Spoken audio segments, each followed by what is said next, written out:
बातमी आपल्या हक्काची। एकत्रित सगळेजण जमलेलो आहे की आपण आज 4-5 दिवसापासून त्या आपण निवेदन तर 1 तारखेला दिलतोच, पण काय आपल्याला कळालं की संप माघारी घेतलाय, पण 9 तारखेला जे आपल्याला कळाला अजून तरी काही कायदा लागू रद्द केलेला नाही। तर आपण सगळेजण संघटनेच्या मार्फत इथं जे रस्ता रोको आंदोलन करत आहे की मोटरसायकलीपासून जी ड्रायव्हर त्याला ड्रायव्हर म्हणून ओळखला जातो त्याच्याकडून कुठलाही अपघात झाला तर त्याच्याकडून 7 लाख रुपये असा दंड आणि 10 वर्षाची सक्त मजुरीचा असा कायदा लागू करण्याचं त्यांचं चाललेलं कायद्याचं आहे। केंद्र शासनाने ही केलेलं आहे ही कायदा रद्द व्हावा म्हणून हे आपण सगळेजण मिळून आंदोलन करणं गरजेचं आहे आणि ह्याच्यावर उठाव करणं गरजेचं आहे। त्यासाठी सर्व मोटरसायकल बोलायला वाटत अशी बाबा आम्ही हे काय नाही, पण जी ड्रायव्हरिंग करतो ती सगळ्यांनाच लागू आहे। जी ड्रायव्हरिंग करणारा कुठली लायसन्सधारक आहे किंवा तुझ्या ड्रायव्हर करणाऱ्याला कुठल्याही नियम लागत आहे। त्याच्यामुळे सगळ्यांनी ह्याच्यावर लक्ष देऊन त्याच्यावर उठाव करणं गरजेचं आहे। आणि आता इथं तिथे सगळे जमलेले आमचे जी सांगोला तालुका मोटार मालक संघटना आहे त्यातील आमचे नूर मनेरी उपाध्यक्ष आणि शंकर मस्करी हे उपाध्यक्ष आणि आमचे महत्वाचे आरोग्यदारी आमचे सल्लागार म्हणून एक मोठे मार्गदर्शक असा हुशार माणूस आहे आमच्या पाठीमागं आणि जितेंद्र साहेबांचे त्यांची सगळ्यांची साथ मिळाल्यामुळं आपल्याला ही संघटना मोठी करायची आणि याच्यावर उठाव करायचा आहे। आणि मी जे प्रस्तावित केले की 2 शब्दात माझं आकर्षण थांबतो। आरोग्यदारी 2 शब्द प्रस्तावित करावं।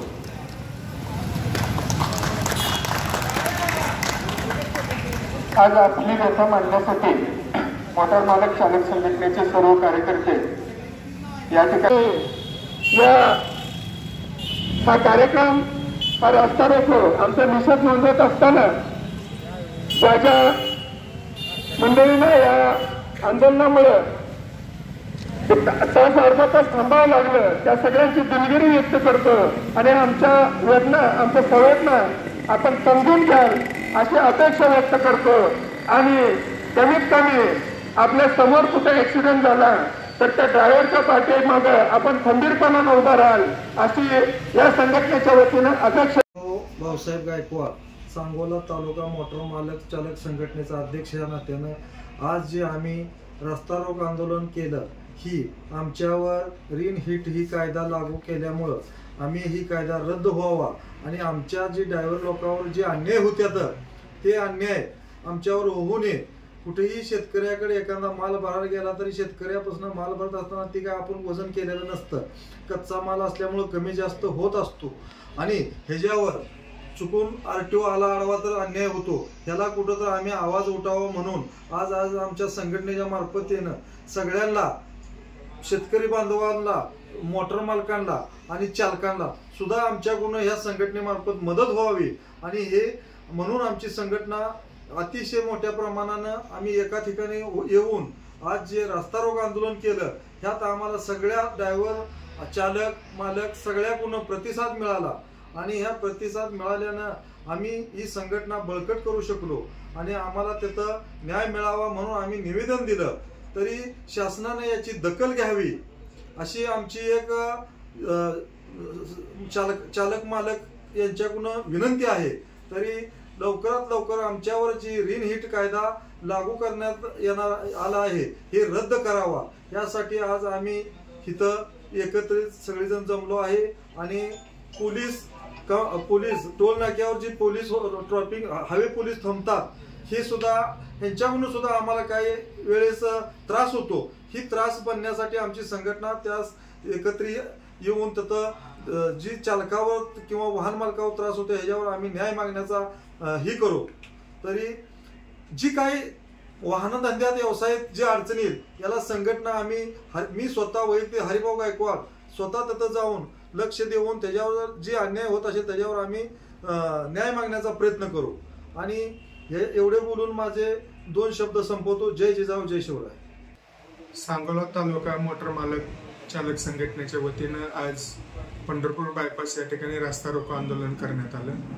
या आंदोलनाचा उद्देश असाच होता की जो शासनाने हिट अँड रनचा कायदा केला त्याच्या विरोधात हा आणि जो ड्रायव्हर आणि मालकावर जो होणारा अन्याय हा कुठेतरी थांबला पाहिजे आणि याला कुठेतरी वाचा फुटली पाहिजे म्हणून सर्व चालक मालक एकत्र येऊन आज हे आंदोलन केलं। या आंदोलन करत असताना आज टोल नाके असतील जिथं 15 किलोमीटरची रेंज असताना सुद्धा सक्तीनं त्या ठिकाणी टोल वसूल केला जातो, तो थांबला पाहिजे। त्याचबरोबर जे ओव्हरलोडच्या केसेस आहेत, जे लोकलला गाड्या चालतात, शेतकऱ्यांचा माल उचलतात, त्यांच्यावर ओव्हरलोडचे RTO कडून केसेस दाखल होतात। त्याचबरोबर आज अनेक ठिकाणी जिथे छोटे मोठे ऍक्सिडेंट होतात, ज्या लोकांचा काही संबंध नसतो, ड्रायव्हरला कोणत्याही ड्रायव्हरला कोणालाही अपघात करण्याचा किंवा इजा करण्याचा उद्देश नसताना सुद्धा जाणीवपूर्वक ड्रायव्हर आणि मालकांना सुद्धा मारहाण केली जाते।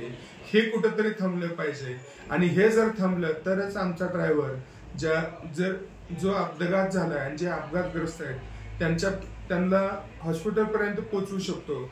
पण यात आज आपण पाहिलं तर अनेक ठिकाणी ड्रायव्हरचा जीव धोक्यात येतो किंवा आज ज्या तरुणांना रोजगार मिळत नाही, अगदी सुशिक्षित असून सुद्धा सर्व ग्रॅज्युएशन असून PhD सारखे PhD होल्डर असताना सुद्धा त्यांना ड्रायव्हरकीचा हा सोपा मार्ग पत्करून आपल्या रोजीरोटी आणि उदरनिर्वाह करावा लागतो आणि याचा कुठेतरी शासनानं विचार करावा आणि जे फायनान्स पुरवठा करतात त्यांनाही यातून आम्हाला सांगावंसं वाटतंय की एखाद्या महिन्यात 2 महिन्यात जर कुठं मागं पुढे होत असेल तर त्याचं सिव्हिल खराब न करता त्यांनाही या संधी मिळावी आणि आपण या संघटनेच्या माध्यमातून फायनान्स असेल, टोल नाके असतील, ट्रॅफिक पोलीस असेल, ऍक्सिडेंट केसेस असतील, यातून सर्व चालक मालक आणि समाजाला न्याय देण्याचं आम्ही सर्वात महत्वाचं काम करू आणि हे करत असताना सर्व समाज बांधवांनी हे लक्षात घेतलं पाहिजे, ड्रायव्हर हा समाज घटकातील अतिशय महत्वाचा घटक आहे। जर समाज घटकातून ड्रायव्हर वगळला तर सर्व यंत्रणा ठप्प होईल। अगदी अँब्युलन्स पासून, अगदी पंतप्रधानांच्या ड्रायव्हर पासून, अगदी एखाद्या शाळकरी बसच्या ड्रायव्हर पर्यंत सर्व यंत्रणा ही ड्रायव्हर चालक मालकावर चालते आणि म्हणून आमचाही कुठेतरी जाणीवपूर्वक आणि सहृदयतेने विचार करावा आणि चालक मालक आणि ड्रायव्हरवर जे होणारा अन्याय आहे ते कुठेतरी थांबले पाहिजे, ही भावना घेऊन आम्ही सर्वजण एकत्र आलोय। जय जिजाऊ, जय श्री। सोलापूर जिल्ह्यातील तसेच सांगोला तालुक्यातील महत्त्वाच्या आणि ताज्या बातम्या पाहण्यासाठी आजच आमच्या पंचनामा लाईव्ह न्यूज चॅनलला YouTube वर सबस्क्राईब करा आणि बेल आयकॉन प्रेस करा।